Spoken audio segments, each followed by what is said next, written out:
Hello friends, ఈరోజు మనం కారపు చెక్కలు ఎలా చేసుకోవాలో చూద్దాము. సంక్రాంతి స్పెషల్ చెక్కలు ఎలా చేయాలో చూద్దాం. ఫస్ట్ ఒక మిక్సీ జార్ తీసుకొని మిక్సీ జార్లో 10 నుంచి 12 పచ్చిమిర్చీలు, 2 ఇంచుల అల్లం ముక్క తీసుకొని దీన్ని పేస్ట్ చేసుకోవాలి. మనం కావాలంటే కరివేపాకు కూడా వేసుకోవచ్చు. ఇంకొక బౌల్లో ఒక 5 కప్పులు బియ్యపిండిని జల్లెడ పట్టుకొని దాంట్లో 1 టేబుల్ స్పూన్ జీలకర్ర, రుచికి సరిపడా ఉప్పు,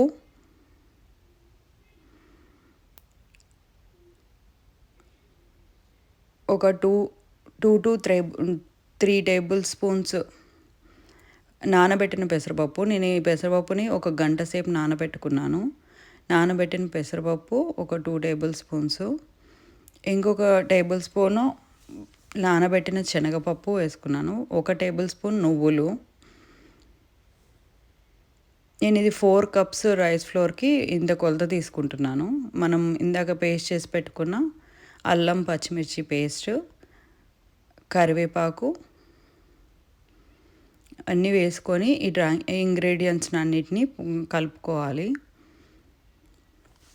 పిండి అంతా కలిసేలాగా కింద నుంచి కలుపుకోవాలి నీట్గా.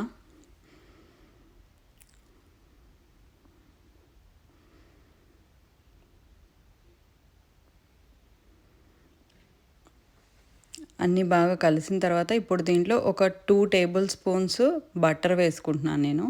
మీరు బటర్ లేదంటే నెయ్యి వేసుకోవచ్చు, లేదంటే వేడివేడిగా నూనె కూడా పోసుకోవచ్చు. ఏదైనా వేసుకోవచ్చు. అప్పుడు చెక్కలు గట్టిగా లేకుండా కొంచెం కరకరలాడుతూ బాగుంటాయి.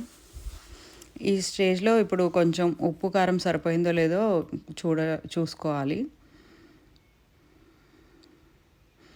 పిండి మొత్తాన్ని నీళ్ళతో కలపకూడదు, ఇప్పుడే కలిపితే డ్రై అయిపోతుంది. సో నేను అందుకనే ఇంకొక చిన్న బౌల్లోకి కొంచెం కొంచెం పిండిని తీసుకొని నీళ్ళు పోసుకొని కలుపుకుంటాను. దీన్ని ఇలాగే పెద్ద బౌల్లో ఉంచేసి మూత పెట్టుకొని పక్కకు పెట్టుకోవాలి. ఇప్పుడు ఒక పొయ్యి మీద ఒక కడాయి పెట్టేసి డీప్ ఫ్రైకి సరిపడా ఆయిల్ పెట్టుకోవాలి. ఈ పిండి ఇలా చూసారు కదా, ఈ కన్సిస్టెన్సీలో కలుపుకొని నేను ఇక్కడ మెజరింగ్ స్పూన్ యూస్ చేస్తున్నాను. సో మా పాప ఉండలు చేస్తుంది అనమాట. సో తనకి ఎంత పిండి తీసుకోవాలనేది తెలియదు కాబట్టి మెజరింగ్ స్పూన్ యూస్ చేసి ఇలా ప్రెస్ చేసుకోవాలి.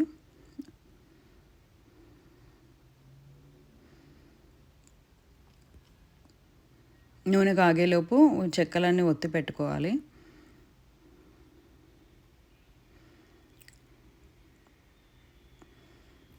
ఇప్పుడు నూనె వేడైందో లేదో చూసుకుందాము.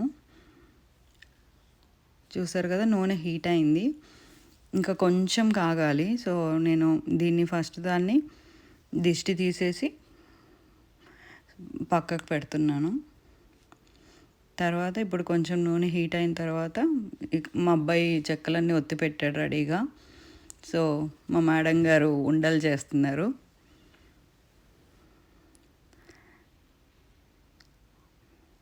ఇప్పుడు నూనెలో ఇవి వేసుకుందాము. నూనె కాగింది, చూసారు కదా. నూనెలో వేయగానే అలా పొంగుతుందంటే నూనె వేడైంది.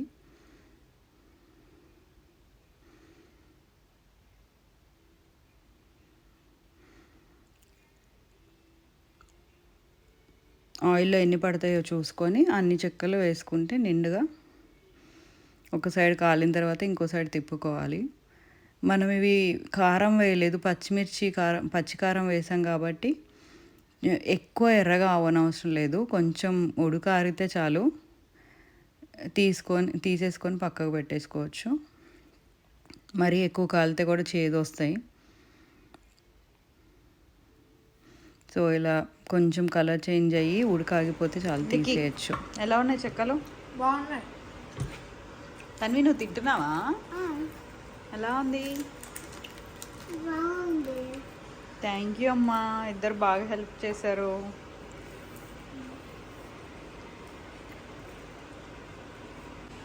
Bye. Thanks for watching.